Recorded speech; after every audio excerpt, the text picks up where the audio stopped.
원래 주의 은혜가 말씀 중에 함께하기를 예수 이름 축복합니다. 아멘. 여러분은 어떤 사람을 만나면 힘이 되는 사람이 있고 어떤 사람을 만나면 낙심이 되는 사람이 있죠. 얼굴을 보기만 해도 웃음이 지어지는 존재가 있습니다. 참 뭐 특히 막내 아들이나 또 막내 딸이나 보면 얼굴이 막 이렇게 지은 사람도 있고 또 옆 사람의 얼굴 잠깐 보세요. 네, 근심을 많이 주는 사람들이 많이 있네요. 예. 그러나 참 행복하고 은혜가 되는 사람들이 있습니다. 오늘 말씀에도 보면 힘을 주는 사람과 낙심을 주는 사람이 이렇게 나타납니다. 오늘 우리가 하나님 앞에서는 어떤 존재일까? 또 하나님은 우리에게 어떤 존재일까? 하나님의 얼굴을 보면 짜증이 나십니까? 아니면 은혜가 되십니까? 그 하나님을 우리가 은혜가 되는 하나님을 만나기를 원하고 또 우리가 은혜를 주는 사람이 되시기를 주의 예수님으로 부탁드립니다. 아멘. 오늘 말씀 보면 그 일에 있어서 다윗이 골리앗과 1대1로 싸움에서 승리하고 사울왕 앞에서는 대사건이 일어납니다. 성경에서 이 위대한 사건은 정말 모르는 세상 사람이 모르는 사람이 없도록 참 놀라운 사건이죠. 그러나 이 전쟁에서 보면 놀라운 일이 몇 가지 궁금한 점이 있는데 그것이 뭐냐면 아직 전쟁에 참여할 나이가 되지 않은 다윗이었습니다.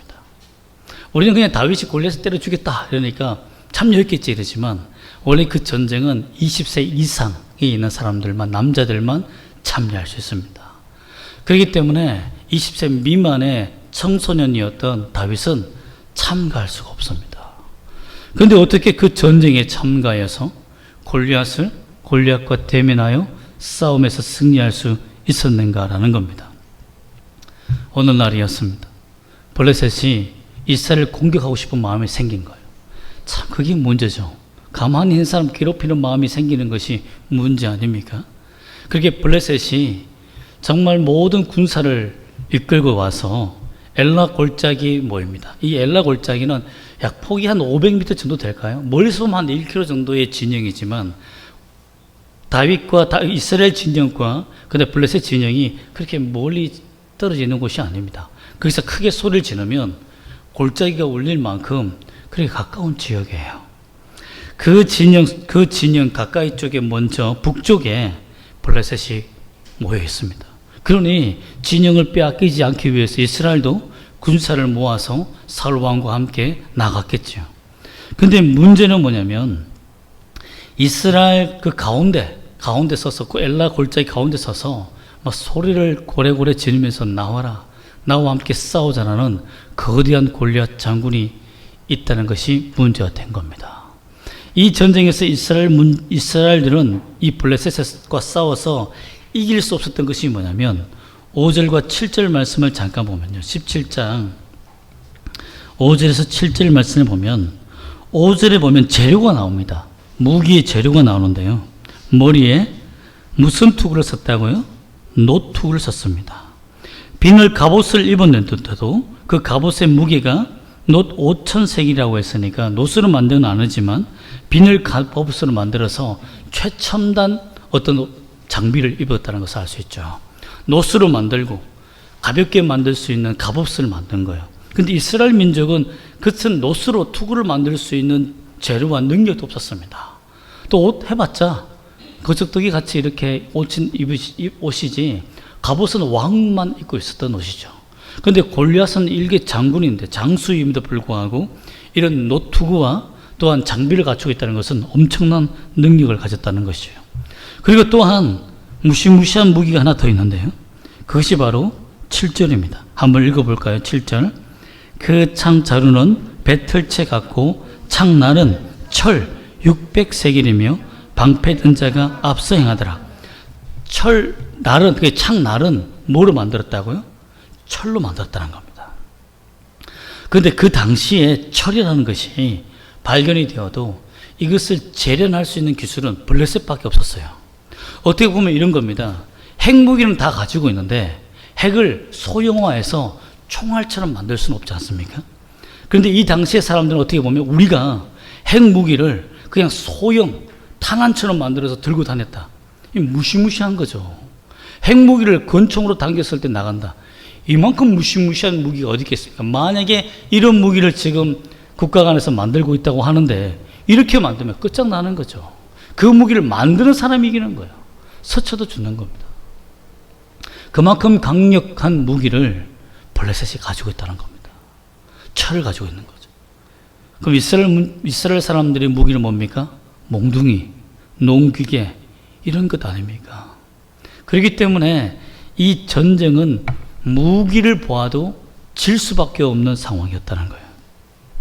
그런데다가 싸움의 기세를 결정하는 사람이 이스라엘은 없는데 블레셋은 있는 거예요. 바로 4절 말씀에 나타나는 말씀입니다. 4절 말씀 한번 읽어보겠습니다. 17장 4절 시작. 블레셋 사람들의 진영에서 싸움을 도두는 자가 왔는데 그의 이름은 골리앗이요 가드 사람이야 그의 키는 6규빗 한 뼘이요 라고 되어 있습니다.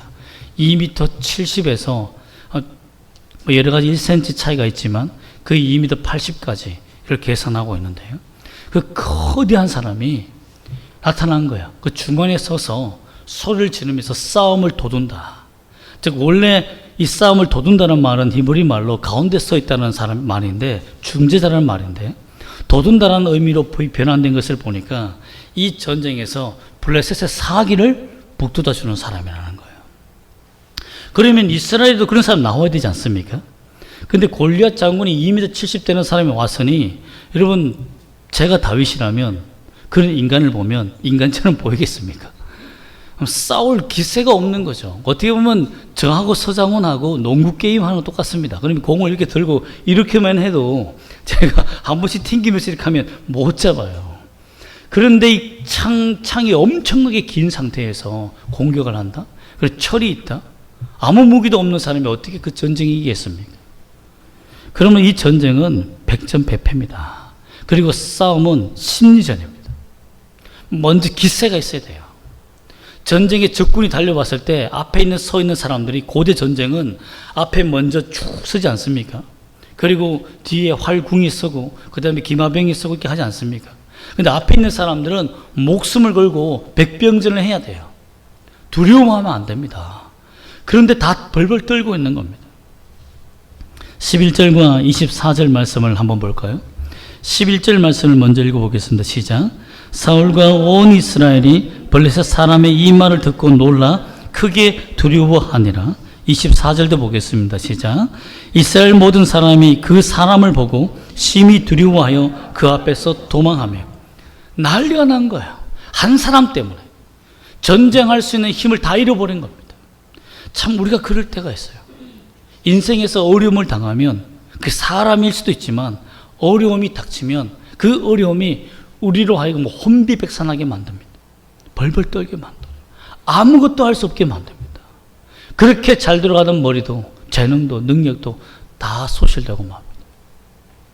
근심과 염려로 정말 두려움에 근심하며 벌벌 떠는 거죠.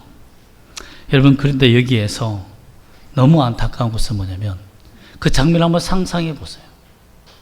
엘라 골짜기에 서서 소리를 막 지르면서 거대한 장군이 나와라! 나와 함께 1대1로 싸우면 내가 지면 너에게 종이 되고 너희가 지면 내 종이 되라 라고 하며 정말 소리를 지를 때 두렵고 떨리는 사람들은 귀가 굉장히 예민해지기 때문에 그 소리가 엄청나게 더 크게 들렸을 거예요.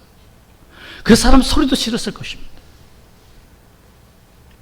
저도 어릴 때 학교 방학 때 소집일이 있어서 학교 소집일을 아는가 모르겠다. 참 옛날이죠. 방학을 하는데 중간쯤에 불러서 학교 청소를 시키는 일이 있지 않습니까? 그때 학교 가는데 큰 개가 앞에서 그러는 거야.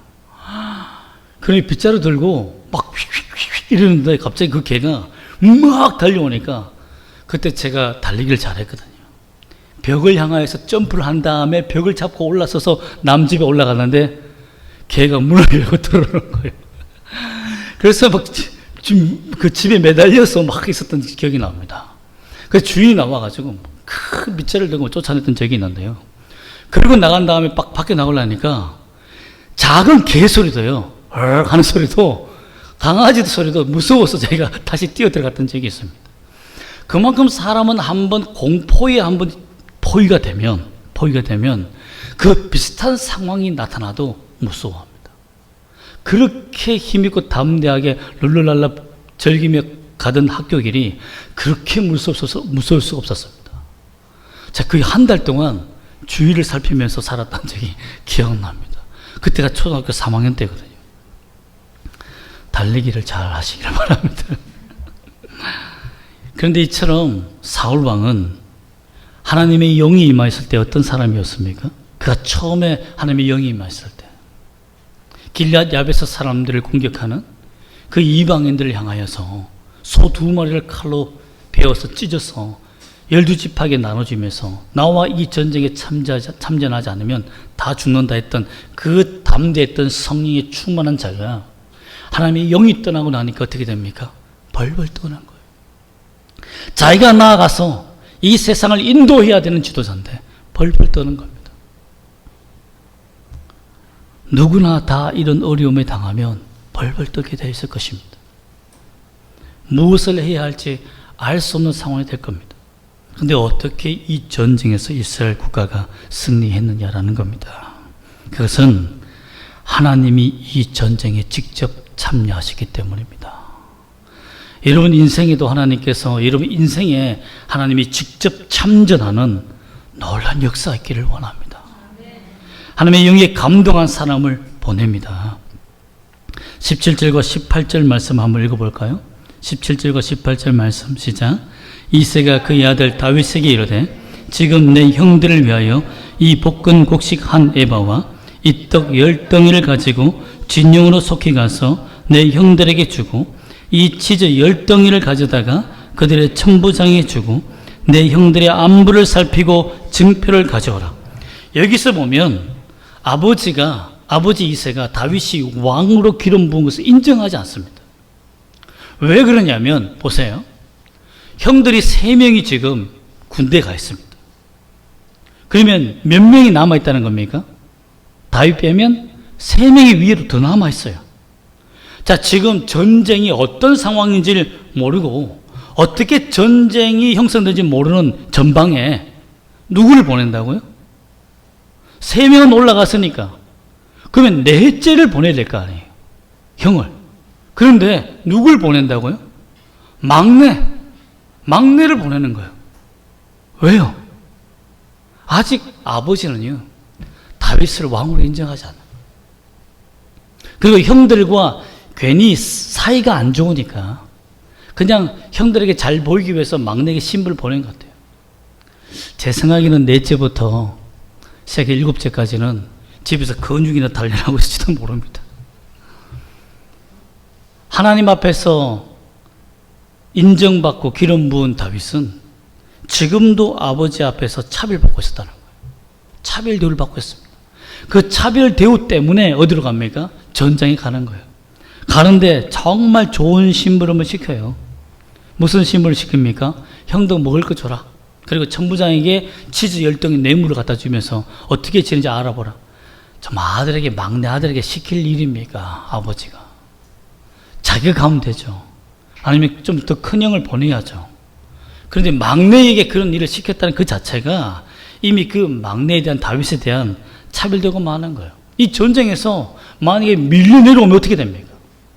이상 가족이 되든지 아니면 청소년이니까 죽을 수도 있잖아요.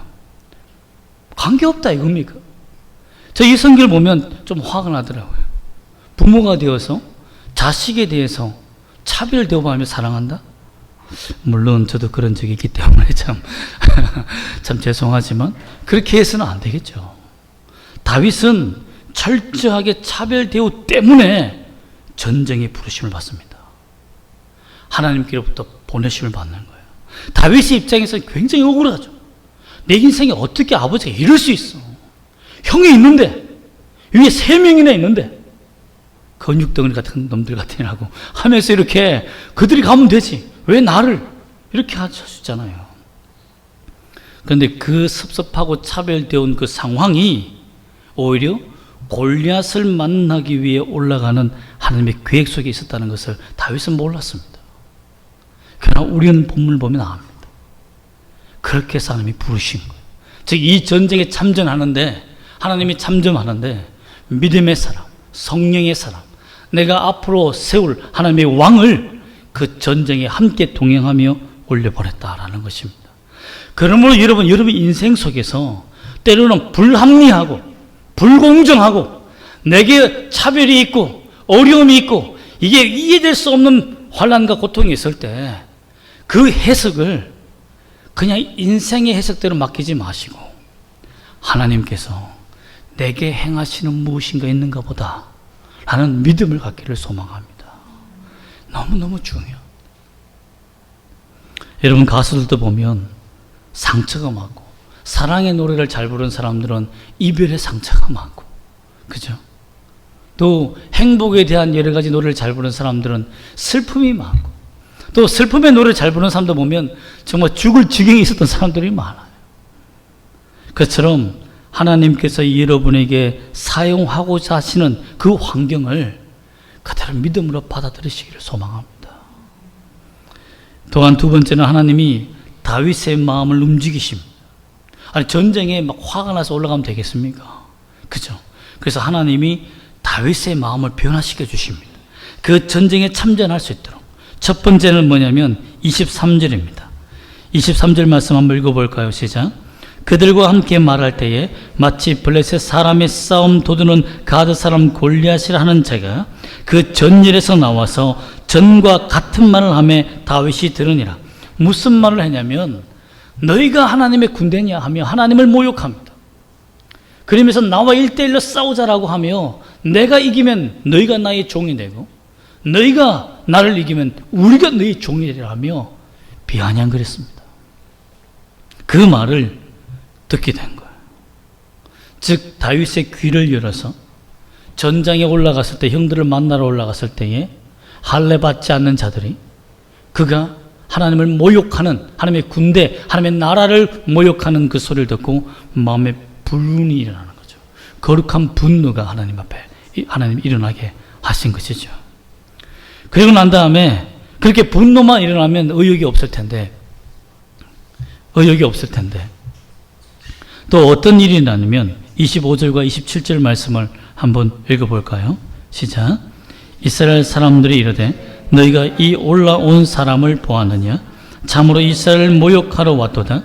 그를 죽이는 사람은 왕이 많은 재물로 부하게 하고 그의 딸을 그에게 주고 그 아버지의 집을 이스라엘 중에서 세금을 면제하게 하시리라. 다윗이 곁에 서 있는 사람들에게 말하여 이르되 이 블레셋 사람을 죽여 이스라엘의 치욕을 제거하는 사람에게는 어떠한 대우를 하겠느냐? 이 할례 받지 않는 블레셋 사람이 누구이기에 살아계신 하나님의 군대를 모욕하겠느냐? 27절 말씀 읽어보겠습니다. 시작. 백성이 전과 같이 말하여 이르되 그를 죽이는 사람에게는 이러이러하게 하시리라 하니라. 그 내용이 뭐냐면 죽이는 자에게는 왕의 딸을 주고 그리고 그에게 큰 보상을 주겠다라는 사울 왕의 약속을 듣게 된 겁니다. 울분이 나 있는데 하나님을 모욕하는 자에 대해 울분이 나 있는데 골리앗을 죽이는 자에게는 그의 딸 공주를 주고 보상을 주겠다는 거예요. 이 말을 들었을 때 그런 생각이 들었을 것 같아요. 이 집구석에서 내가 사느니 내가 인생 한번 바꿔보면 좋겠다라는 생각을 했을지도 몰라요.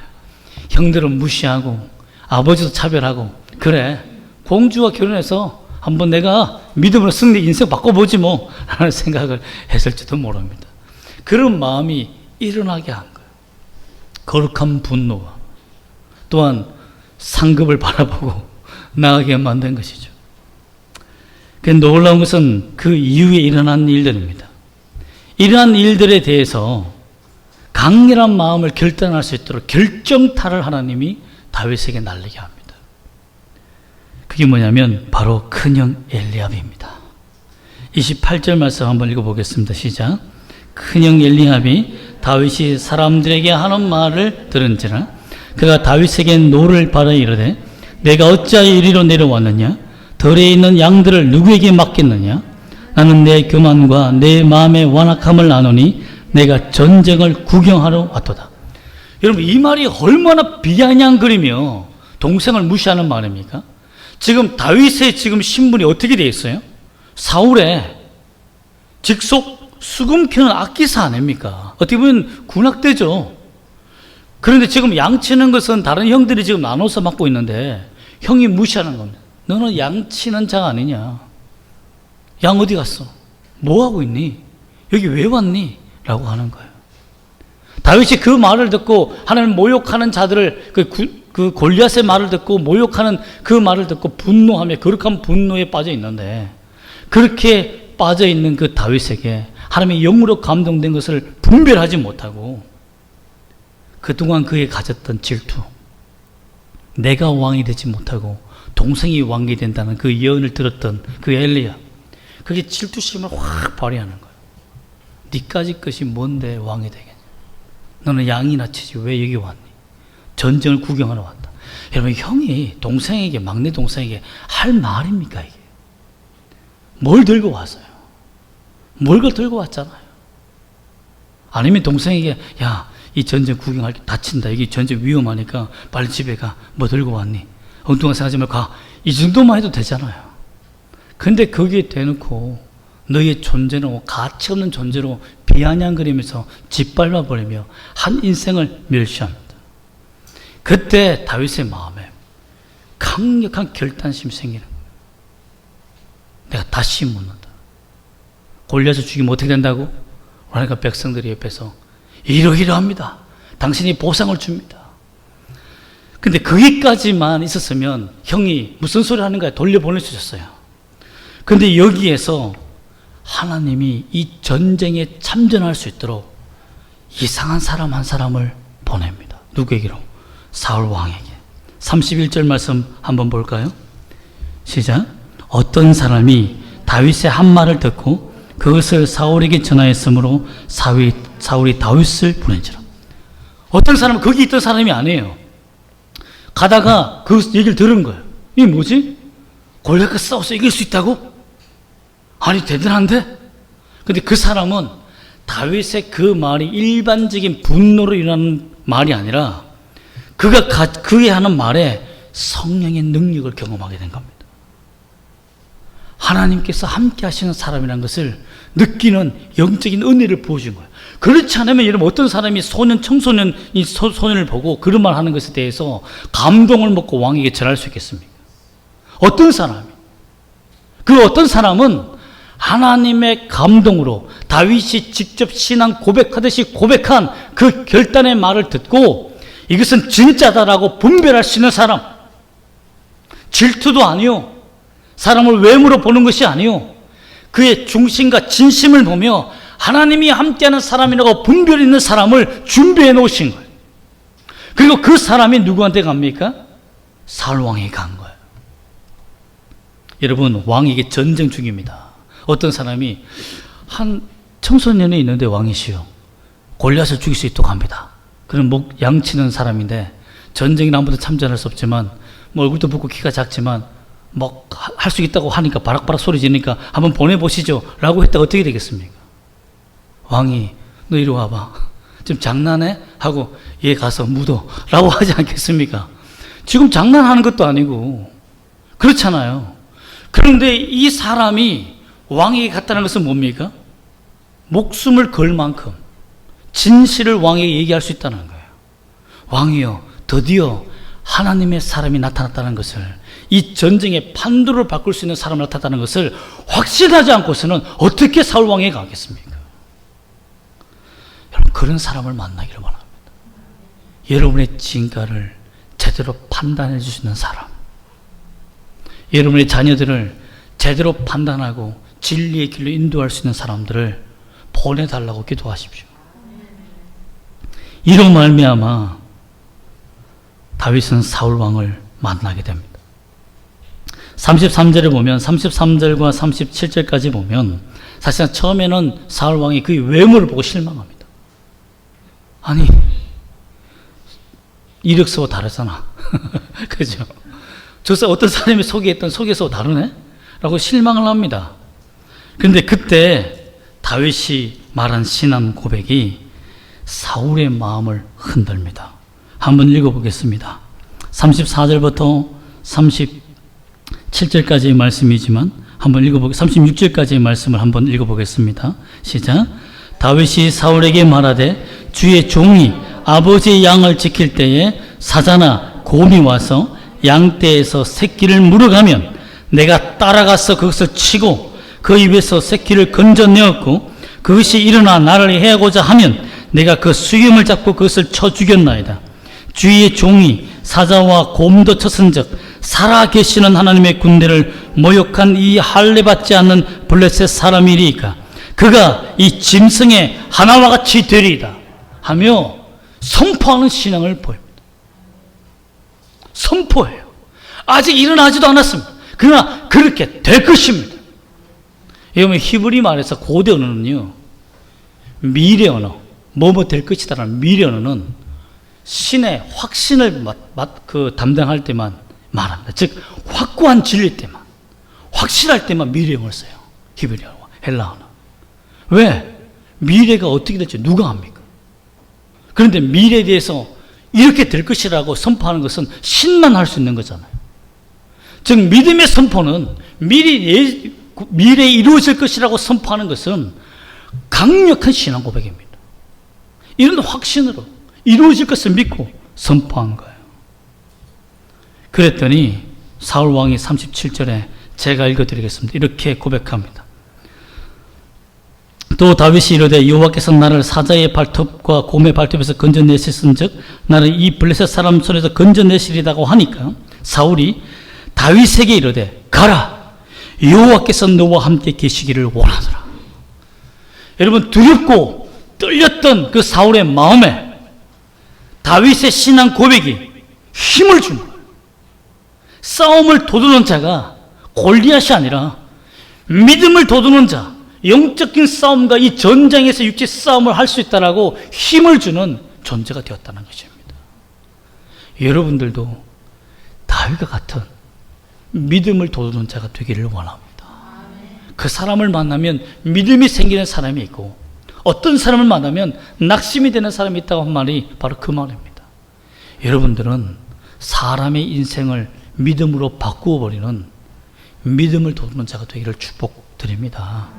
결국 이렇게 하여 하나님이 골리앗과 싸움에서 승리케 하는 장면이 우리가 알다시피 나옵니다. 골리앗은 만만치 않은 상대였습니다. 41절을 보면 한번 읽어볼까요? 41절 시작. 블레셋 사람이 방패든 사람을 앞세우고 다윗에게로 점점 가까이 나가니라. TV나 영화나 드라마를 보면, 만화를 보면 골리앗은 멍청한 거인처럼 보입니다. 그렇게 표현해놨어요. 허허허 와라 이렇게. 그런데 성경에서 보면 얼마나 조심성이 있는 사람이냐면 작은 소년이 나에게 지팡이를 들고 물매를 들고 찾아오는데도 불구하고 어떻게 합니까? 블레셋 사람이 방패든 사람을 앞세웠다는 거예요. 즉 전쟁에는 방심이 있으면 안 된다는 거죠. 골리앗은 방심하는 군인이 아니었습니다. 작은 병사가 나왔다 한다 할지라도 내가 이 전쟁에서 자칫 잘못하면 블레셋 전체의 사기가 무너지기 때문에 굉장히 조심해서 나온 거예요. 만만치 않습니다. 이 말은 여러분, 우리에게 사탄이 공격할 때 멍청하게 오지 않는다는 겁니다. 아주 잔인하게, 아주 계획적으로 나의 모든 것을 무너뜨리기 위해서 아주 치밀하게 공격한다는 것입니다. 절대 사탄은 방심하지 않습니다. 우리가 넘어지는 그때를 계속 기다립니다. 잠도 안 자잖아요, 영들.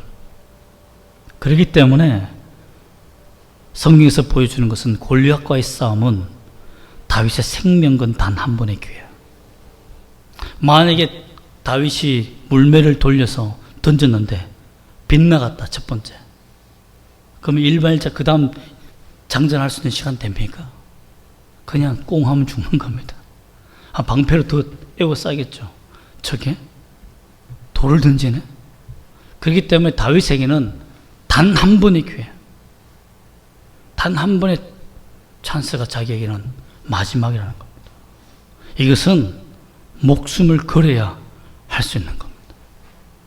그러면서 골리앗에게 그에게 나아갈 때에 그의 두려움과 떨림과 마음을 다 다 날려버린 듯한 고백을 하며 나아갑니다. 45절과 47절 말씀 한번 읽어보겠습니다. 45절과 47절입니다. 시작. 다윗이 블레셋 사람에게 이르되 너는 칼과 창과 단창으로 내게 나오거니와 나는 만군의 여호와의 이름 곧 내가 모욕하는 이스라엘 군대의 하나님의 이름으로 내게 나아가노라. 오늘 여호와께서 너를 내 손에 넘기시리니 내가 너를 쳐서 내 목을 베고 블레셋 군대의 시체를 오늘 공중의 새와 땅의 들짐승에 주어 온 땅으로 이스라엘의 하나님이 계신 줄 알게 하겠고 또 여호와의 구원하심이 칼과 창에 있지 아니함을 이 무리에게 알게 하리라. 전쟁은 여호와께 속한 것인즉 그가 너희를 우리 손에 넘기시리라. 아멘. 이 신앙 고백으로 달려간 겁니다. 그리고 48절과 49절에 보면 그가 마주 달려갈 때에 그의 손에 주머니에 돌 넣은 주머니에 손을 넣습니다. 이게 마지막이에요. 그걸 꺼내어서 돌려서 이마를 향해서 던지는데요. 왜 이마를 향해서 던졌느냐? 다 비늘 갑옷을 다 입고 있어요. 근데 그 당시 투구는 로마 병사의 군대 투구처럼 다 가려진 게 아니라 이마만 드러내 있어요. 이마만 이렇게. 이마만 드러내 있어요. 다 가려져 있는데 이마만 드러내 있는 투구입니다. 그 시대에 그게 패션이고 대유행이었기 때문에 패션에 예민했던 골리앗이 그냥 좀 투박한 투구를 썼으면 되는데 자기도 뭔가 좀 이렇게 패션에 좀 예민한 사람이어서 이마를 드러낸 투구를 쓰고 온 거예요. 근데 거기에 돌이 맞은 겁니다. 거기에. 참, 너무 패션을 너무 좋아하면 안 됩니다. 거기에 돌에 맞아서 쓰러진 게 된 겁니다, 여러분. 단 한 번의 기회가 그곳에 박힐 것이라고 어떻게 상상이나 했겠습니까? 물론 던졌지만 방패 든 자가 좀 약간 동작이 빨라서 툭 쳤다 이러면 끝나는 겁니다. 상상도 못한 거예요. 뭘 던질지 어떻게 날아올지 그럼 돌고 있으면 막으면 되잖아요.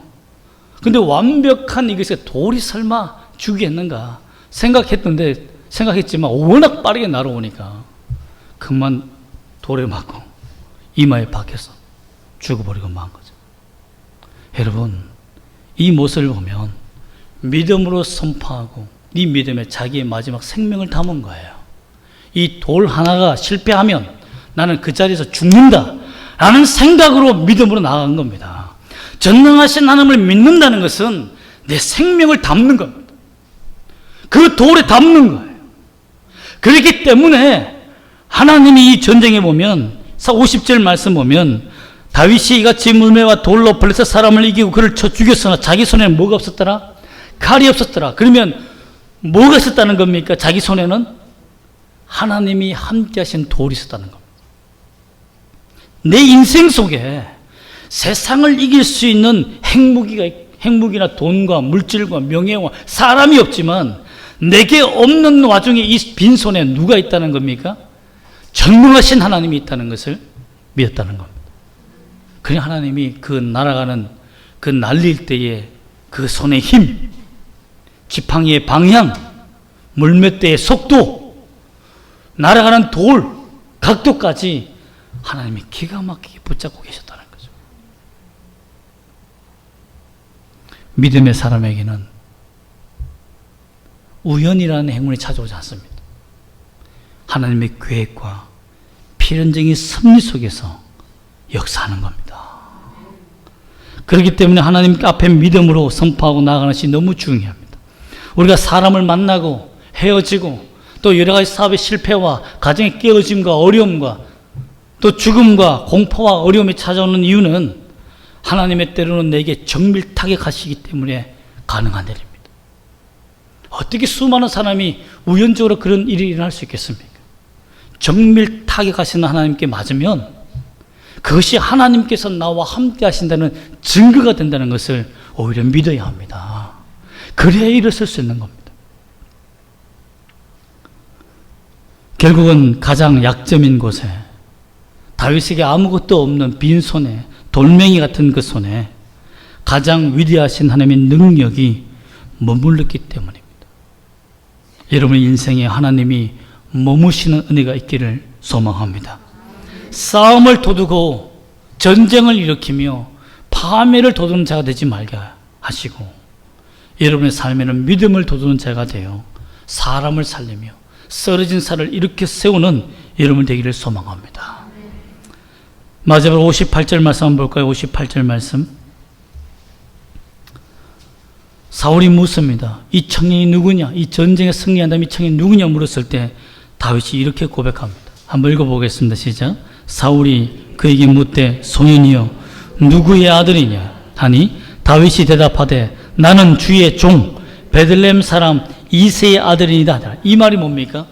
야, 네가 이 전쟁에서 어떻게 이렇게 승리했느냐 라고 했을 때 내가 그동안 막 연습을 많이 하고 막 힘을 키웠더니 더 정밀 타격에서 맞췄습니다. 이렇게 고백한 게 아니고 저는 당신의 명령에 사울 왕의 명령에 복종하는 종일 뿐입니다.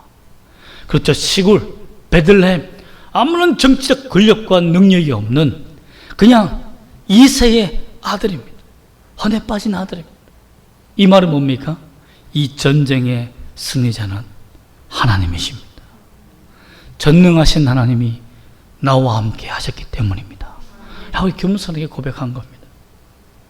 지금까지 여러분의 인생을 지키시고 돌보시고 인도하신 분이 누굽니까? 살아계신 하나님이십니다. 앞으로도 여러분의 인생을 인도하실 분이 누굽니까? 살아계신 하나님이십니다. 그러므로 믿음의 선포는 강력한 무기가 되어 우리의 역사합니다. 믿음의 선포라는 것은 내가 어떤 하나님을 만났느냐에 따라서 선포할 수 있습니다. 지금 여러분의 하나님은 어떤 하나님이십니까? 여러분 높이뛰기나 장대 높이뛰기 선수는 뛰어넘을 때 이미 넘었다라고 생각합니다. 믿고 뛰어요. 믿지 않으면 뛰어넘지 못합니다. 근육이 발현되지 않습니다. 여러분 우리가 믿음의 경주를 할 때에 이미 승리했다라고 믿으며 원수들은 멸망했다라고 믿고 달려가는 믿음을 갖기를 원합니다. 결국 36절에 우리가 보았듯이 골리앗이 자기가 죽인 짐승처럼 그 중에 하나와 같이 된다라고 선포했던 것처럼 믿음의 선포로 승리하며 실수하지 않으시는 하나님. 우리 인생에서 하나님은 절대 실수하지 않습니다. 하나님의 능력과 은혜는 절대 실패와 실수가 없습니다. 그렇게 보일 뿐입니다. 우리가 믿음으로 나아가면 그 실수와 실패가 오히려 골리앗을 때려잡는 놀라운 무기가 된다고 믿습니다. 이런 은혜가 있기를 주 예수 이름으로 축복합니다. 아멘. 기도하겠습니다.